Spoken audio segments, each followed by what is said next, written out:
Hey everybody, this is Mark Bozon, and I'm here to give you guys a video review for Final Fantasy Crystal Chronicles for Nintendo Wii and Nintendo DS. During the height of the GameCube era, Square Enix kicked off cross-platform Nintendo gaming with the Crystal Chronicles series.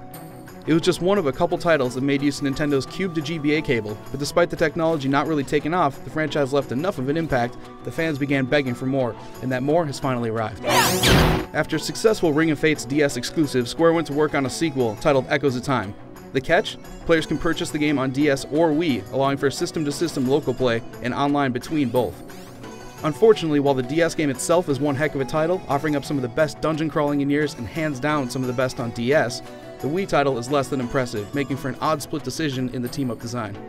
Taking a look at the DS game here in action, you can tell this is an obvious sequel to Ring of Fates. You've got 4 main Crystal Chronicles classes, plenty of loot, a magic stacking system, and lots of hack and slash. The music is beautiful and the gameplay is tight and responsive. It's basically Ring of Fates with more polish and a larger emphasis on multiplayer, and it's one of those must-buy DS titles if you're into dungeon crawling. As we move on to the Wii though, it's obvious that this one is one of the quickest ports possible. Rather than making 2 games that actually work in tandem, the cross-platform gaming is, well, just DS. If the idea is to do DS to Wii gaming, make a real Wii game that works in tandem. If it's supposed to be playing DS on Wii, that's a whole nother story, and it'd be ideal as a WiiWare app or a channel. The real downside though is that when it comes to gameplay, Wii can't stack up.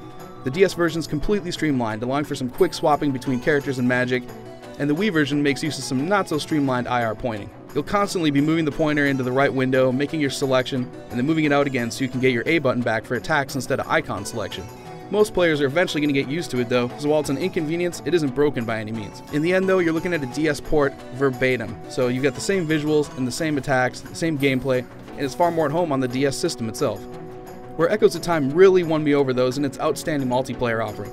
The computer AI may be rock dumb at times, like check them out here as they pass up on grabbing items, they don't even attempt to solve puzzles or do any complex platforming. But once you get a few players in action, it's a real blast. Online works relatively well, though you're going to need to fuss a bit to find some people with decent connections, but if you try a few times, or you just limit yourself to friends, you'll be fine. The text system works great in basic communication, and while it's mind-numbingly dumb that they didn't add voice support for 2 systems that have it, it is still possible to get your point across even during heated battles or puzzling. And once you do find the right group of players to play with, be it locally or online, Echoes of Time is a terrific multiplayer offering and one you don't want to miss. To hear more, check out my dual system review on IGN.com.